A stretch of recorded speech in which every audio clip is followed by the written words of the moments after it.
focused conversation is Dr. Abdul Ganiyu, who is the technical advisor at the Office of the Finance Minister. Doc, pleasure. Good morning. Yeah, good morning. How are you today, sir? I'm good, sir. Good to see you, and I Sure. trust you're doing well and keeping safe. Mashallah. Thank you very much for having me. All right. Yeah. Before we talk about the memorandum of understanding that we have secured, the government has secured with the Official Creditors Committee, what has the lack of it done to our economy? Well, I think the lack of it has been mainly due to the downgrading that we would have suffered from the various credit rating organizations. So whether it's the Standards and Poor, Fitch Rating, you name Moody's. them.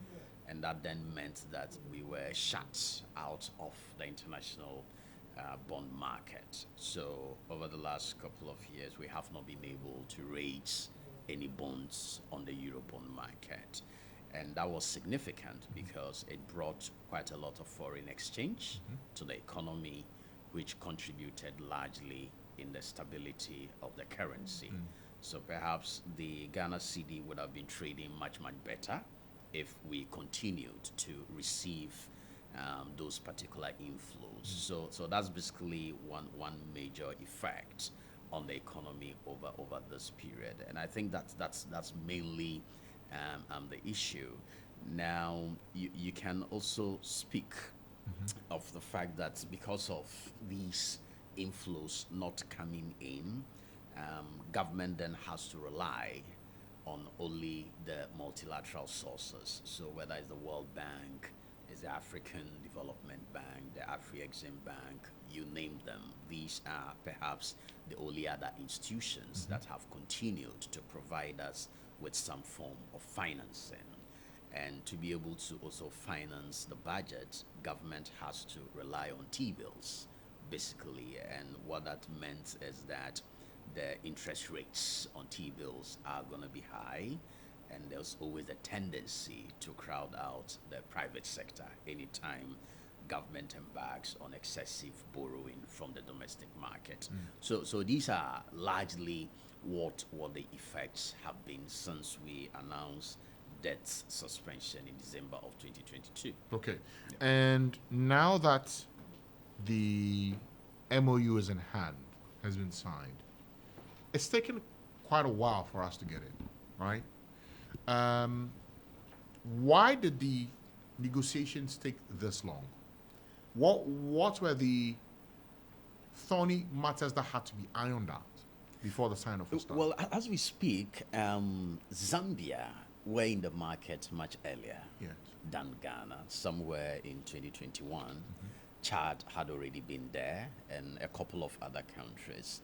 When we announced debt suspension in December of 2022, and then announced to the IMF that we're ready for an extended credit facility, by May of 2023, we had reached a staff level agreement with the IMF. Yes. And that was just within the space of 5 months. It took some other countries a year and even more to be able to reach the SLA. So that tells you that Ghana has been very much on time. In fact, ours is novel. If you look at the time period within which we're able to reach the SLA, and then got a staff level agreement by June of 2023. For example, we had received the first tranche of about 600 million US dollars. So that tells you that, yes, you may call it a delay, but so as far as these processes are concerned, there are clear guidelines, clear steps that have to be followed.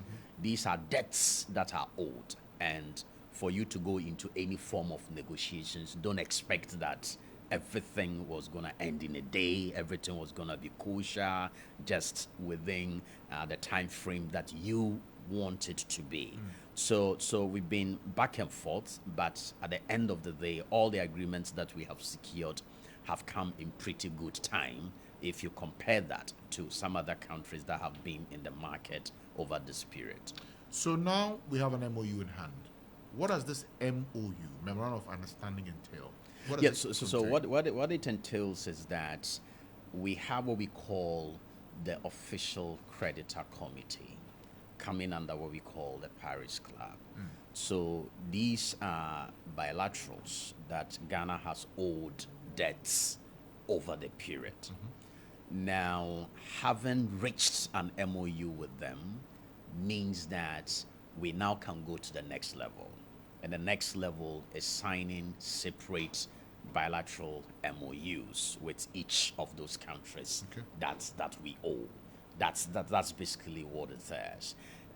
So going forward, the expectation is that we are going to reach separate agreements with each of the countries under the official creditor committee. That's France, that's China. France, China, Germany, you name them. So there are quite a lot in there. So once we are done with all of those agreements, then we'll begin to have the reprieve that we have always sought. So as far as debt restructuring is concerned. So first is the moratorium. Between 2023 and 2026, there's going to be a suspension on the payment of any principals and then a suspension on the payment of any interest. Then we will resume the payment of the principal and the interest from 2027 onwards. So that's basically what it means. What it means. Yeah. Now, as you said, this MOU gives us the leeway or the opportunity to go and do the negotiations with each of the Paris Club members. Exactly. I do know, and correct me if I'm wrong, you are the technical advisor. Yes. The one whose neck was quite strong in delaying the Security Committee agreement was China. Is China going to be the toughest we have to renegotiate with? Well, I'm not going to say China was the toughest, and I wouldn't. Was he not? And I wouldn't isolate any country for that matter. The most significant thing is that we have reached an agreement, and as I did indicate, we didn't expect that everything was going to go so easy, so simple on our part. If you look at the history of debt restructuring over the period. So it's important for us to focus on where we are and indeed where we are headed. I mean, the finance minister has commended the OCCs for the cooperation they have shown over this period, the patience they have shown, and indeed the kind of treatment that they have often given our country, the manner in which they revere our nation, Ghana. And I think those are the major significant points that we have to continue to highlight. It is our belief that once the MOU has been signed with the OCCs, everything else that we are going to do with the bilaterals will be so easy. We expect that to be a formality. So the broad contours have been set. And once we go to the table with each one of them, we should get agreements with each one of them so easily. So that's where the focus of the discussion should be now, Francis. Okay. Now, and these individual negotiations, what happened within what time frame? Oh, I mean, as soon as possible. I mean, from tomorrow, finance minister and a couple of others will be outside the country. And that means that these negotiations are going to start very, very soon. We expect that in the next couple of weeks, we should be on our way to signing the separate bilateral MOUs. Everything depended on the MOU with the OCCs. So they are the same members, that have agreed at the level of the OCCs that we should have an MOU. We actually had an agreement in principle somewhere in January. So each of those bilaterals have always known what these broad contours, these broad agreements have been. But the difficulty was always the text of the MOU. So how should that MOU look like? So we've been reviewing it back and forth up to What's the been taken 11th out of and June. rejigged between so, January so, and so, now? so again, aside from the detail I provide, I can't go beyond that because of certain non-disclosure agreements. But it's important for us to understand that even when you have written a text, somebody could look at it, and at the end of the day, it could be add this, take this out, correct this, so on and so forth, right to a point where you can say this is a very good document that all of us can sign up to. So at the end of the day, on the June 11th of June 2024, we were able to reach that agreement, and that has been signed. I remember you said at the start of our conversation that the Yeah. absence of this MOU had made it difficult for us to access the international capital market or the bond market. Sure. Now that this has been secured, how soon Yes. before we gain access to Okay, the that capital I market? cannot say, but another significant point is that once the MOU has been signed with the OCCs, we will now have to go and engage the Eurobond holders as well as some other commercial creditors. So again, everything with the Eurobond holders has always depended on the MOU with the OCC. I see. So we expect that negotiation to be far more easier than it has ever been.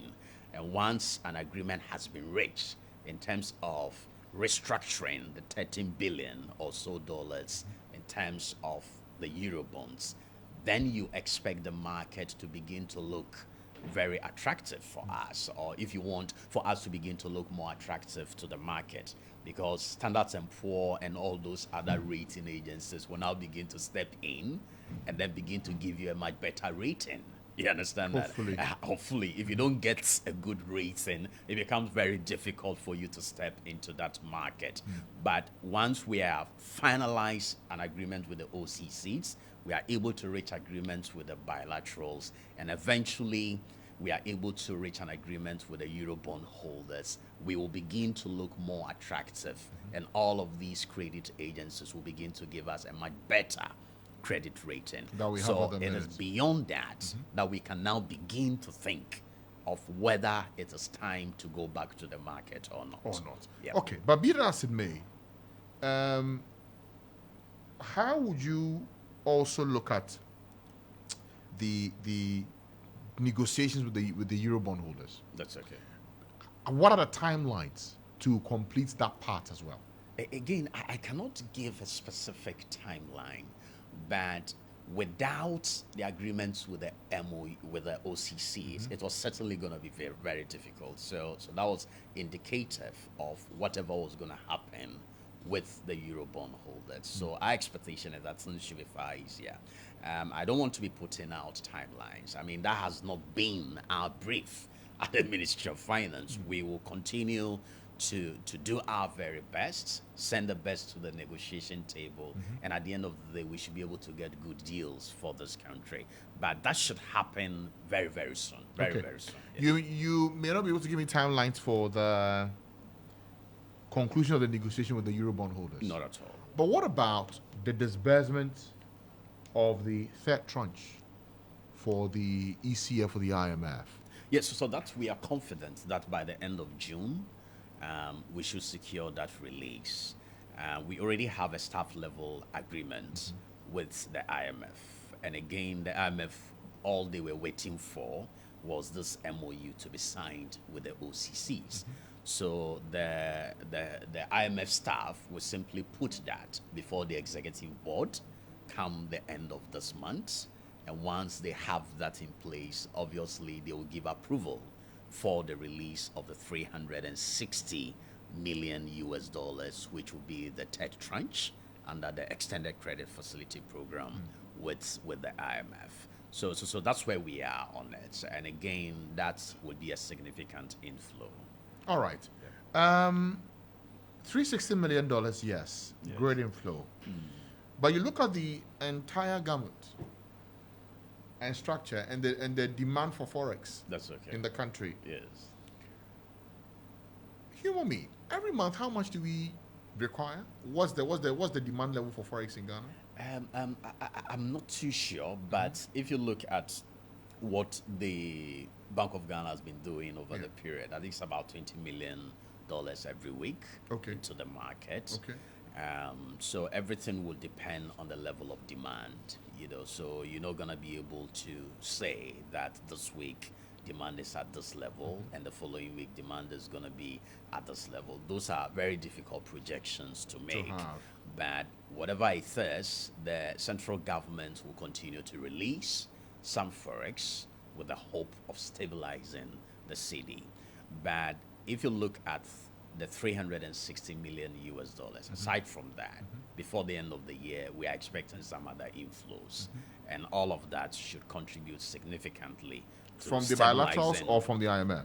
Well, you're not going to get anything from the bilaterals per se, but if you look at what we have signed, it is what we call a flow treatment. Okay. So what that simply means is that you are given a debt service moratorium. So between 2023 and 2026, you are not paying principals, you are not paying the interest, then you resume the payment from 2027. So it's not as if it's money that somebody is going to give to you. It is rather money that should have been paid as your debts that you keep with you. But the conditions are that we have to continue to budget for that. Reasonably, that is how it's supposed to be. So that once we budget for that and we put that money aside, we can decide to reallocate those resources to areas that are so productive, areas that we can ensure efficiency, areas that we can derive maximum value, so that by 2027 we would have built enough strength, enough capacity, and when we resume the servicing of these debts, we are in a position to do so. So that is highly significant. So it's not going to put so much pressure on your currency because you would have been paying these as debts in foreign currency. So that contributes in some ways to stabilizing your currency. But when the $360 million come, that is direct injection of forex into the system. That should also contribute in stabilizing your currency. But before the end of the year, some of the short-term measures, the expectation that the World Bank, for example, will be releasing some $300 million as part of what we call the development policy operation.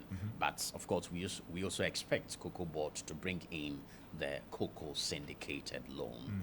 We have the Garrett project with the World Bank, which is expected to bring some $150 million. Our expectation is that before the end of the year, we should get an injection of about $2 billion into the economy. So short term, that stabilizes the city. I mean, the city has lost some value, so it should regain parts of that lost value Before the end of the year. before the end of the year. So that's the expectation going forward. Okay. Yeah. And for all these expected flows that you're looking forward to, are there any conditions that must be met before they come through, or it is bankable once the MOU is in hand now? Yes, so these particular inflows are bankable. Those are agreements that we had, perhaps with the World Bank, even before we went into the negotiation or the restructuring of our debts under the DPO. We also talking about, yes, the cocoa syndicated loan has always come, to support every cocoa season. We had signed an agreement also with the EcoBank Bank for International Development to support the Ghana Exim Bank and the Ghana Commercial Bank with some funds. So those are standing agreements that we should expect the inflows to come in no matter what. Yep. And what will this mean for the performance of the city? So 360 in by the end of this month. Sure. What does that mean for the strength of the currency? Are we going to see the exchange rates come down to single digit? Well, that certainly would be the hope. I mean, our currency has always been volatile. I mean, whether it's going up, regain some value, so on and so forth. But our expectation is that it shouldn't go over the roof. I mean, we should have a measure of stability in the course of the year and beyond when all of these inflows have come in. There are also the long-term measures, that we have to continue to pursue to be able to ensure the long-term stability of the currency. The Gold for Oil program is still in place. The Bank of Ghana will continue to strengthen its monetary policy, especially on the forex market. So all of these measures are expected that in the short to medium term will continue to stabilize the currency. And at a point that we have reached agreements with all the bilaterals, we've reached agreements with the Eurobond holders, when the market is beginning to, if we begin to attract the market, if you want, obviously that will mean that we can continue to raise some bonds here and there, and all of that should always keep the strength of the currency. There were projections Yep. that were made that the city's performance could end the year at 15 cities to a dollar. With all that you've said this morning, is that projection still within reach, or it could be much, much better? Yes, even if it ends at $15, 15 to a dollar. yes, that is still some form of stability. Currently, the city is trading at 14.5, 14.8 thereabout, And that's without $2 and billion in. Is it? And that's without $2 billion coming Yes, in. exactly. You know, so basically, there are a couple of issues apart from these inflows. There also the expectation, you know, and the speculation, you know, that people can make. I believe right after it was announced that Ghana has secured the agreements with the OCCs, we started seeing some movements of the currency in terms of strength. You know, that's about over the last 2 weeks, for example, we haven't seen the bullish that it came under, you know, a couple of months ago. So that does indicate that going forward, the city should be stable. And even if it should end at 15, for me, that will still be some form of stability, because currently it's already around the 15 Ghana cedis. Yes, but so if it doesn't depreciate further, then that is good for the currency. But I will imagine, and please correct me if I'm wrong, you are the technical person. That's okay. if as of present, it's around 14, almost 15 CDs to a dollar, Yeah, and that's without the inflows that we've talked about, exactly. I will imagine that if it comes in, It should give us strength and push us towards Exactly. So maybe some- 10 cities or 9 or 8 cities. well, I don't want to say that. So I don't want to give a specific figure that we should expect the city to trade, you know, against the dollar and the other major currencies. You would rather we But- experience it than but you tell us. No, Based on rather, the projections that you're looking at. So what I would say is that hopefully the city should regain some of its lost value, and we all accept the fact that some value has been lost. But over the period. Doc, are you so 2 billion? Doc, are comes in. you honestly telling us that at the Yes. finance ministry, Yes, based on what you know, that's okay. you've not done projections to anticipate the value of the city by the end of this year? You see, the Bank of Ghana doesn't do that. To be honest with The you, finance ministry. It is whether it's the finance ministry, the Bank of Ghana. I mean, the Bank of Ghana is basically responsible for monetary policy. Yes. So these things are largely within their domain. And we are in a regime that you call a liberal economy, and it's a floating kind of exchange rate. So it becomes very, very difficult for you to say at this point the CD should be this and the CD should be that. You can only hope that as you begin to get a lot more forex coming in, that should contribute significantly to strengthening the currency. And it's not as if all of this 2 billion is going to come at a go. So for example, end of the month you receive some 360 million. Maybe by August you getting another 300 million from the World Bank. At a point Cocoa syndicated loan comes in, so on and so forth. So the city would continue to trade on the international market as these dollars come in. So you're not going to have all the 2 billion just come in at a go, and then which would have a huge impact, on the currency. on the currency. So that's not going to happen. So over the next 6 months, these inflows are going to be coming in bits by bits right up to the end of the year. So that's why it becomes very difficult for anybody to say, okay, the CD should be at 11 Ghana cedi. Or The make CD should projections. be at 12 Ghana cedi. It becomes very, very difficult to do that. All right. Yep. Now, with this agreement, Yep. payments of debts defer to 2026. 2020, so after 2026, so 2027. 2027. onwards, Some have asked, and I'm one of them that's also wondering, yeah. That's okay. if we're not going to pay our debts till that time, why is the CD still not strong? Because you'd imagine that if you're making payments, that's taking a lot out of you. Yes. So if you're not, what is contributing to the depreciation and the wobble of the currency? Yes, I mean, we've been asked this question, and we made a couple of if you want, interventions. First is that from the beginning of this year up to now, we've made significant CD payments to various vendors, various contractors of government that were owed, some monies over the period for quite some time. And perhaps because of the thinking that the CD will depreciate, as soon as people get these monies, what do? They melt CD into dollars, So those huge payments did contribute to some depreciation of the CD. But you also have to look at the demand for forex by our MNCs, the multinational corporations that continue to do business in Ghana.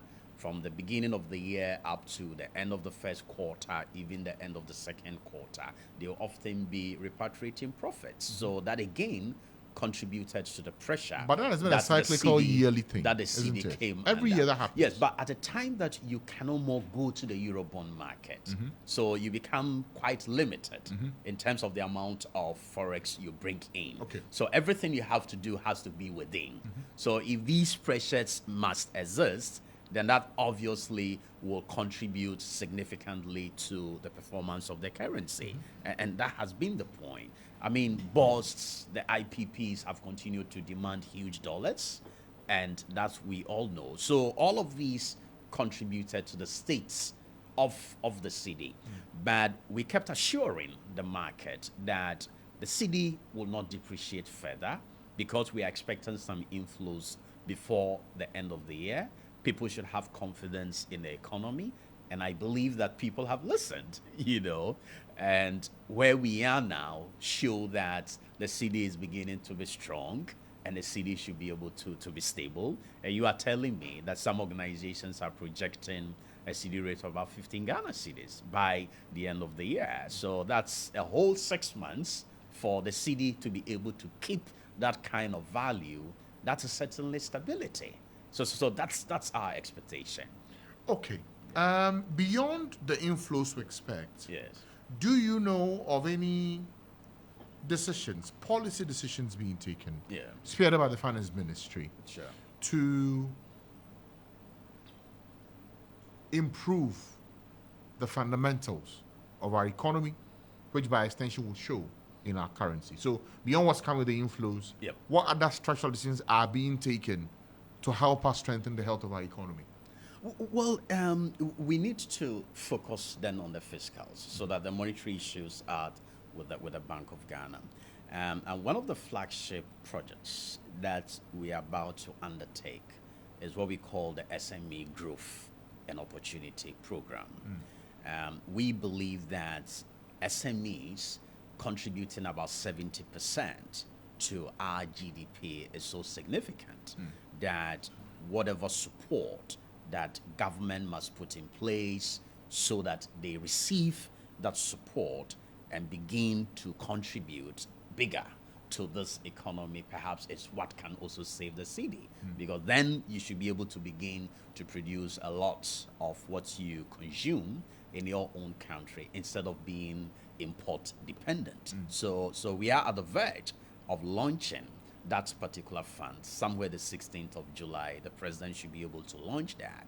And immediately we're talking about some 2 billion Ghana cedis that should be available for access by various SMEs across all the 16 regions of our country. That is a major policy that we expect to, if you want, change the industrial landscape of our country. But of course, we have just 6 months to an elections. We are in an election year. One of the things that we have to look at very carefully is fiscal consolidation. And the finance minister has indicated time and again that he's going to hold the line, so as far as expenditure is concerned. Indeed, we have an ambitious target of recording a 0.5% surplus instead of a deficit by the end of this year. Is that practical? And knowing that this is an election year, it is certainly Dr. ambitious. Ganyu, that's ambitious, but is that practical? Yeah, is that feasible? We've done a review of the media figures, and it does indicate that by end of the year we should be able to achieve that. So normally in an election year you have budget deficits going over the roof, yes. But this year is going to be different, and the finance minister is determined to achieve that. So in the short term, these are the measures. So will that mean that some projects will be cut back, some spends will be held?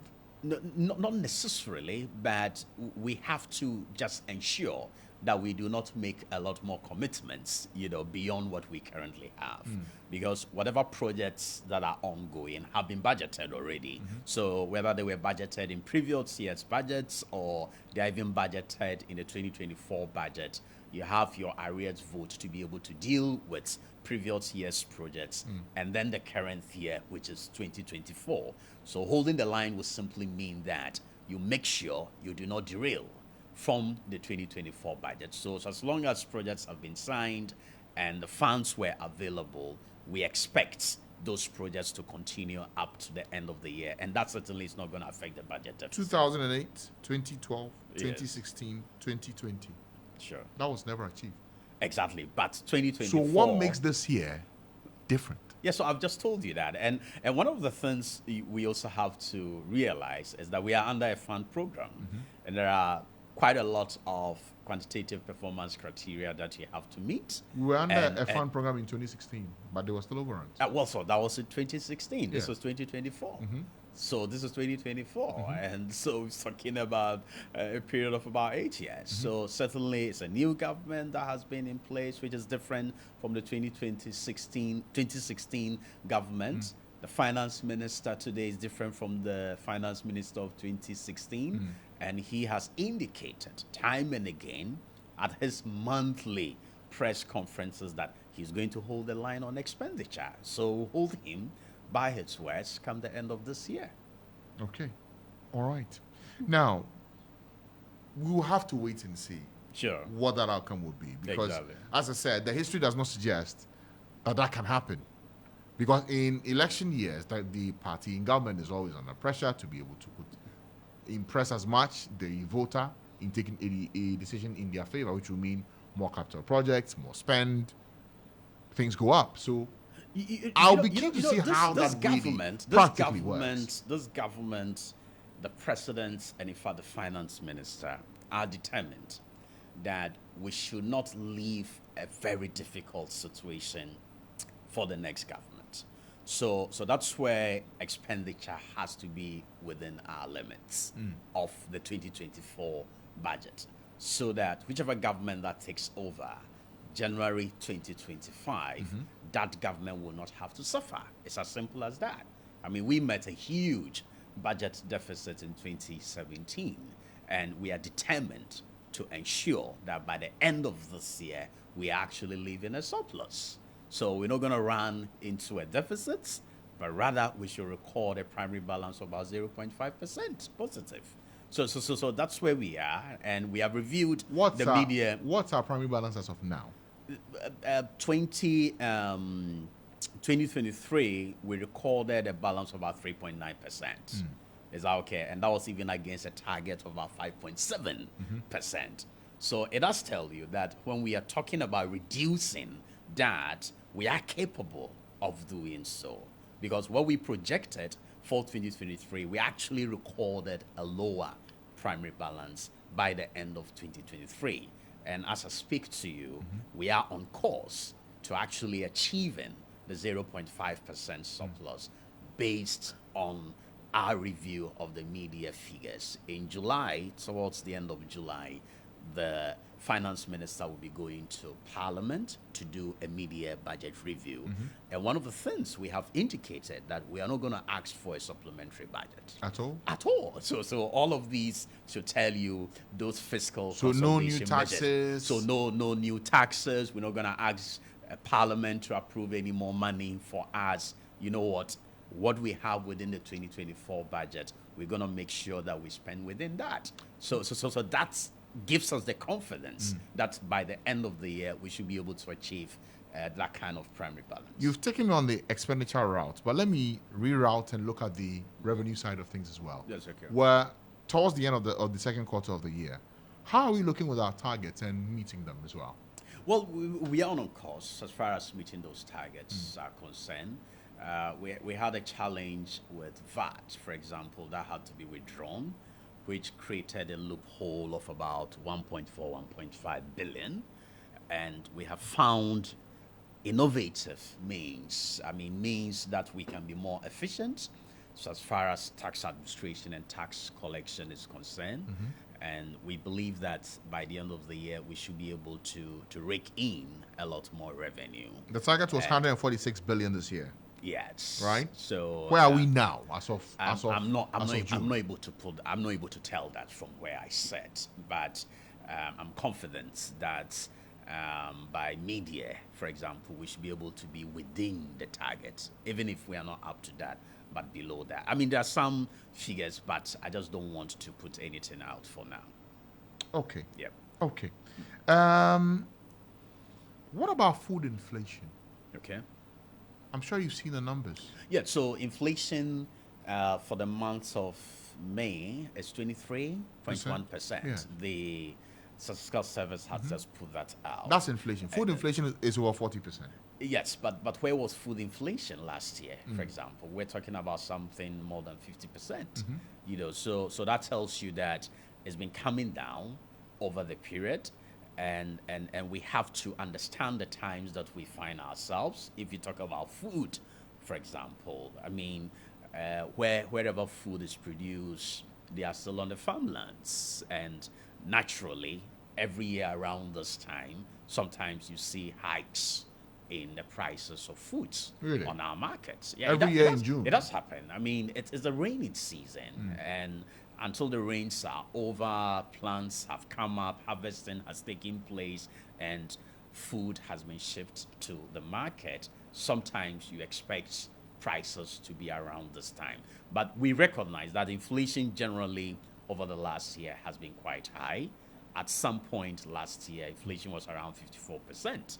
And the Bank of Ghana, the Ministry of Finance, will be working at ensuring that we bring down inflation. So end of year 2023, for example, we had brought down inflation to about 22%. So currently inflation is around 23.1%. Same period last year, it was almost 50 or even more than the 50%. So they've been generally hikes in the prices of goods and services in the economy for a while, and that has started to come down. So it's our hope that when the harvesting is done, tomatoes on the market should be cheaper, onions on the market should be cheaper, yam on the market should be cheaper, plantain on the market should be cheaper, and that certainly would ease so much pressure on the ordinary Ghanaian. We're still importing tomatoes, we're still importing onions. Yeah, so even if we import these, but at the time that harvesting is done and then we've taken these tomatoes to the market, obviously it complements whatever may be coming from Burkina Faso, Niger, and other places, and that certainly should bring the price down. But those are areas that we have to look at in the long term, right? How do we ensure that we continue to produce or cultivate these basic food commodities that we consume in our own country? So certainly looking at the Planting for Food and Jobs program, how do we strengthen it? How do we monitor to ensure that inputs that are supposed to go to farmers, for example, does reach those farmers? How do we ensure that extension services are provided just to ensure that we are able to accelerate agricultural productivity, to ensure that we are able to mechanize agriculture? Once we begin to boost productivity, then you would expect that we can begin to ensure sustainability in the provision of food items on the market, and also ensure that prices are contained within levels that many of us can afford. In the brief shared by the finance minister yesterday, he did say that during this process, some projects which were caught within the cutoff date for debt restructuring experienced a stall in their progress. Now that each creditor will begin its internal process, this will pave the way for the resumption of some of the store projects dotted around the country. Yes. So, do we know which projects that are going to get resumption? The projects that are being financed by China, for example, I think the road projects, the expectation is that if these projects had stalled, then the contractors have to resume work. So that's one of the conditions for debt suspension. Once we suspended the payments of our debts until we got the restructuring of the external debts out of the way, then those projects had to be suspended. So that's basically what the finance minister indicates. So our expectation is that now that we have reached an agreement with the OCCs and eventually going to reach an agreement with the bilaterals, each one of them, contractors on all of these projects should return to site, and they should be able to complete these projects and indeed unleash the kind of benefits that the good people of this country expect out of these particular projects. So road projects will be back online, infrastructure projects will be back online. Sure. What? Agenda 111 will be back online. Well, Agenda 111 has been there. I mean, it's the construction of Agenda 111 projects are ongoing. They are at various levels of completion. Government is very determined that many of that should be completed before the end of the year. So that has been on course. It's not tied to these particular bilateral arrangements that we have. So Agenda 111 is a different ball game, but there have been specific projects that were tied to China, tied to Germany, and some other countries. Does that include the Pwalugu Dam? It doesn't. It doesn't. It doesn't include that. So, in fact, it doesn't include that. Yeah. At all? Yes. Okay. But do we know when that project will be on? I have no idea. No idea? Yes. Dr. Ganyu? I have no idea. It's as simple as that. Okay. So, as we taxi towards the end of our conversation this morning, for that business person, for that business executive who's looking at, projections towards the second half of this year, sure, what do you say to them now that once this MOU is in hand, are the good times coming, or it will take a bit of time? Yes, so they should be once cautiously optimistic. No, they have to be very, very optimistic. Really? I mean, you see, once the MOU is in place, I'm not going to say it brings finality, but it's an indication of finality, because everything else that we are going to go through will be formalities, right? So we are on course with the IMF program. We are on course with reaching agreements with the bilaterals. We are also on course in the restructuring of our Eurobonds. And these were the things that disturbed the market. So if you're going to have the credit rating agencies, for example, begin to give us better ratings and all of that, it simply would be an indication of confidence returning to the economy. So wherever you put in your money, anywhere in Ghana or anything that has to do with Ghana, you are sure of getting back your returns. That is all what it means. So that if you are given a poor rating, it means that you are not a credible place to invest in. So these are the signals that will begin to go to the investor community, and then they will begin to have the confidence that they need to continue to do business in Ghana. So that's why we try to put out these as much as possible. But like I indicated, there are non-disclosure agreements with these MOUs that does not allow us to put out everything. But what the good people of this country need to know, we have put that out, and that they can confirm if you want, at the level of the OCCs, at the level of the bilaterals, and even at the level of the Eurobond holders when we finally engage them. And all of that, as I said, should be an indication of the signs of confidence returning to the Ghanaian economy. For those who are hedging or securing their funds by way of investments in buying dollars and holding, what would be your advice to them now, based on what we know? I would advise that they should change their dollars. I mean, especially for those that are into these investments for the short term. Before the end of the year, I've just told you that total inflows could be about 2 billion, and that certainly could have a huge impact on how the CD is going to trade. So if you bought dollars, let's say at 14 Ghana cedis, in expectation that it could go to 16, maybe you won't get that. It could come down or stay at that level, you know. And all of that is because of the lack of confidence, because that's the only reason why somebody would take CD and go and exchange that to dollar, especially if you are right here in Ghana. You have nothing to do with doing anything outside the country. You want to secure your investment. So now your CD is strong, and your CD is going to be strong going forward. So there will be no need to begin to buy dollars with your CDs. So for those who already have dollars, my advice is that they should change that into CDs, because the Ghana CD was strengthening over the period. You are confident of that? Yeah, I'm very confident. And if they release their dollars and they don't get that value, then what? They would get that value. They would get that value. I mean, with all the indications I have given this morning, that the CD should be strong going forward. No doubt about it. No doubt about it. Because you see, once we are done with this Eurobond negotiations and all these credit agencies begin to rate us better, that's it. That's the end of the game. You know, the CD will be strong over time. And that should be the expectation.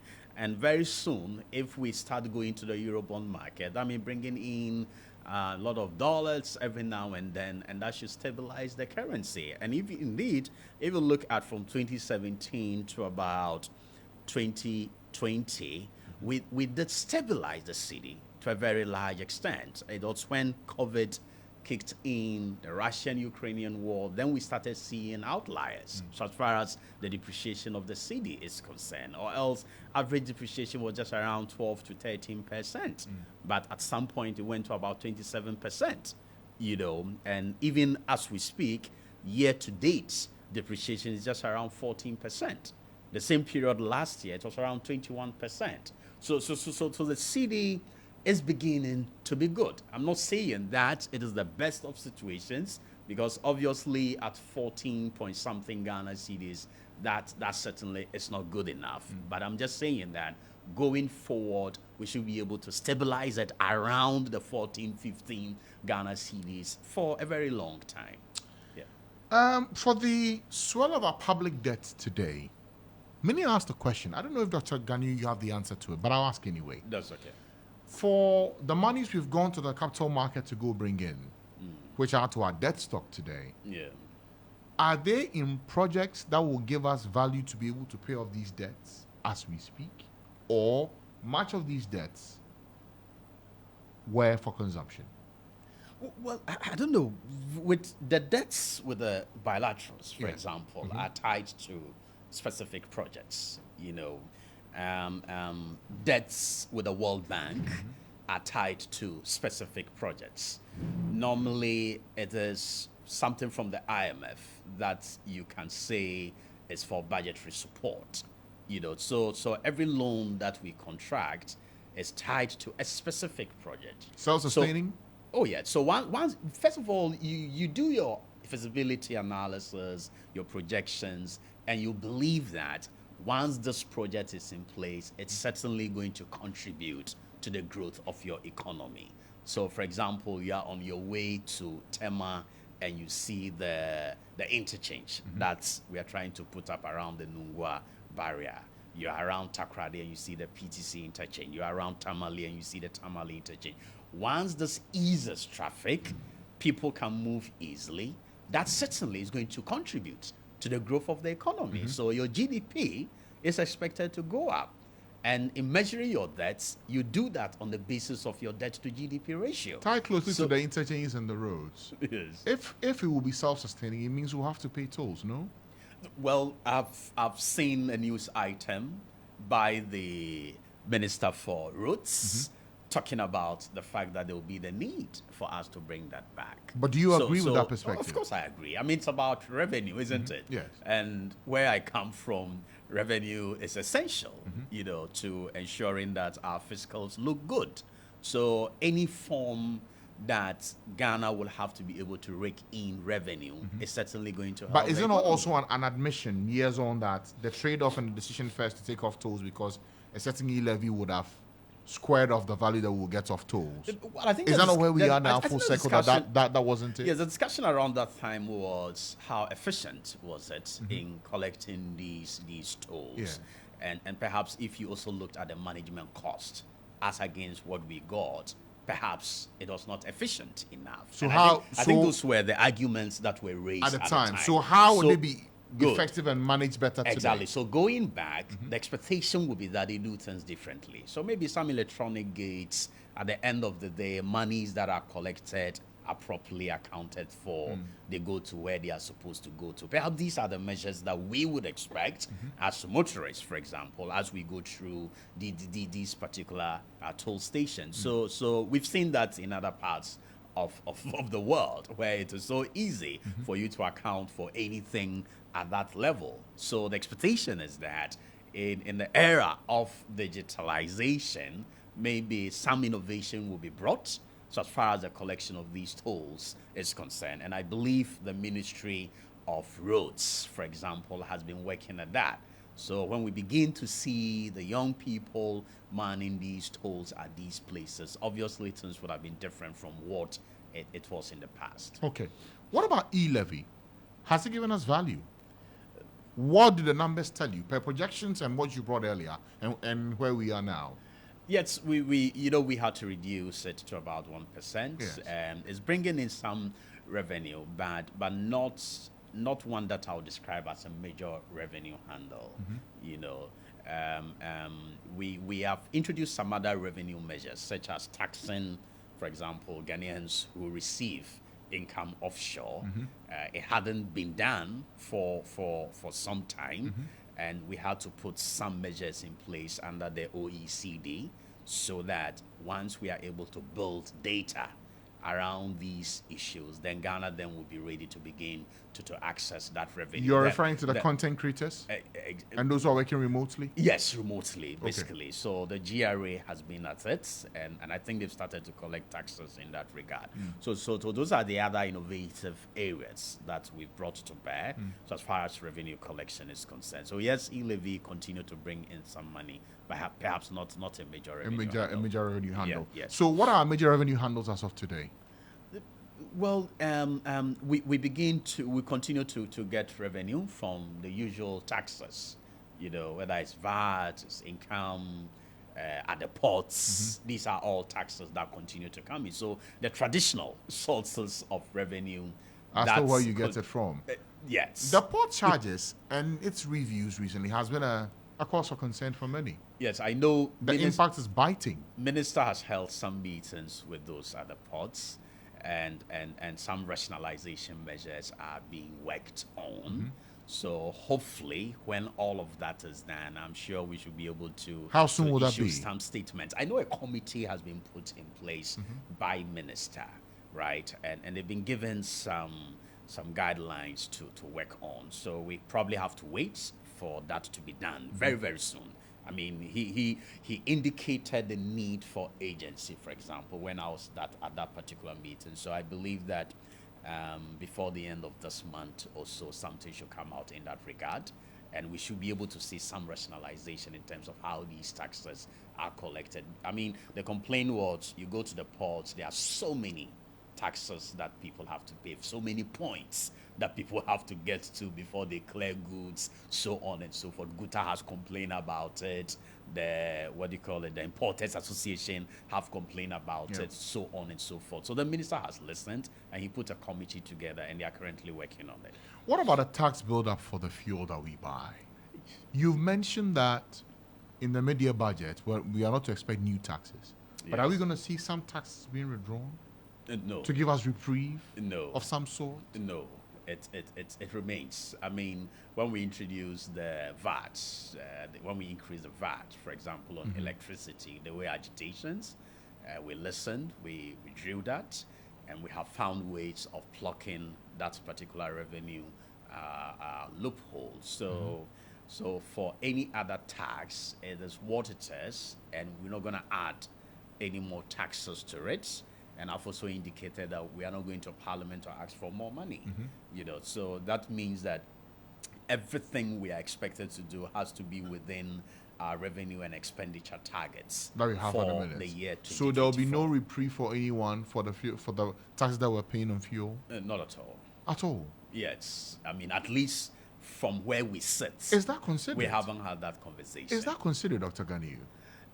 I don't know. Because you buy fuel just like me. Yes, we all buy fuel. Yes. But if you look at the indicators or the factors that determine fuel buildup and whatnot, much of it sometimes depends on the exchange rate. Okay, how much are we importing crude into the country with? So maybe as and when the exchange rate improves, then at the various pricing review windows, then we would expect perhaps fuel prices to come down. Some argue that's the only expectation. Some argue that COVID levy, toll recovery levy, why should we still be paying for these two handles? COVID has been declared gone for more than 3 years or 2 years now. Yes. Toll recovery levy, we have been paying that since 2002. Why should we still be paying for these two levies when we're not getting residual benefits out of it today? What's your answer? With COVID, I'm not too sure we are completely out of COVID. I mean, I have said somewhere that aspects around the time of COVID compared the impact it was going to have on the global economy to the Great Depression. So that simply means that in terms of the impact of COVID on the global economy, it was never going to go away in 2 or 3 years when COVID was declared over. So our expectation certainly is that we are still within a period where we are impacted by COVID. I'm sorry to say, had it not been COVID, perhaps our economy would not have been where it is today, where we are in difficult times, we are in challenges which we continue to admit. So maybe the COVID levy, we still need that until such time that we believe we are completely out of the situation. So as for the impact of COVID on the economy, it is still with us. That's what it is. Toll levy is a conversation that perhaps we have to leave with the energy ministry. Why should we do that? Why? I mean, there are so many issues around toll that because I'm looking at the don't bill want to have that conversation. I'm paying 20 pesos on energy sector levy. Yes. I'm paying 59, almost 60 pesos on energy debt recovery levy. Why? Yeah, so I've just told you. Because all the fuel that we're using, we are importing.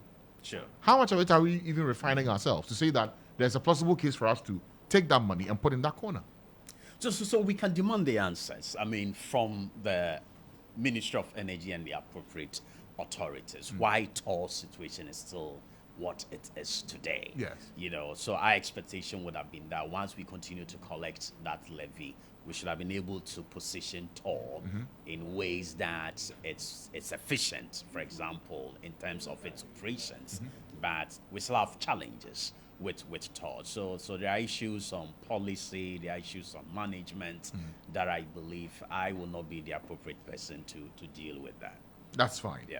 Dr. Ganiyu, as we end our conversation this morning, what will be your final words to us for that Ghanaian who's feeling the pinch of the Ghanaian economy today? Things are tough. You know it is. Yeah. Things are tough. Sure. What's your message to them today based on what you know, what's coming, and the health of the economy? Well, I think what I would say is to accept the fact that we are in very difficult times. We've been in it for quite some time now, and I do appreciate the feeling of each and every Ghanaian out there. But I have always said that leadership is not the case of walking on the red carpet. Red carpet is rolled before you walk on, as in you expect everything to be perfect, to be rosy as a leader. No. Leadership is also about being confronted with challenges and you demonstrating your ability to overcome those challenges. I know some people out there will not want to hear this, But it is what it is. I alluded to COVID, for example, and I alluded to the Russian-Ukrainian war. These two events certainly had monumental effects on the global economy, of which Ghana isn't an exception. And we have to always remember the statement that the president made at some point, that we cannot raise lives, right, from death. But what we can do is to bring back the economy. So that was to say that we needed to put in everything just to save the lives of Ghanaians. You remember the free water, free electricity, and all the interventions. That's went the way of Ghanaians around COVID. So obviously it is going to take time for the economy to recover. And the handlers or the managers of the economy have not gone to sleep at all. If you look at our engagements with the IMF, our engagements with the OCCs, it tells you the sense of agency that we have attached to all of these processes. That if you compare where we are today to countries that have been negotiating with the IMF, countries that have gone to the OCCs to negotiate, Ghana has gotten all of these deals in record time. So it tells you the agency with which leadership has brought to bear, so as far as the recovery of our economy is concerned. And I'm very confident that going forward, there are signs of, if you want, positivity, and every Ghanaian should look very positive about what is in store for us. And I believe that things are certainly gonna get much better. Dr. Abudu Abdul Ganiu, Technical Advisor, Office of the Finance Minister. Thank you very much for your time this morning. Thank you very much and for joining us. Francis. Fantastic. Okay. I'll go for a short break now. When I return, we have more for you. Stay with us right here on The Morning Star. EMY Africa presents the EMY Africa Expo, a 3-day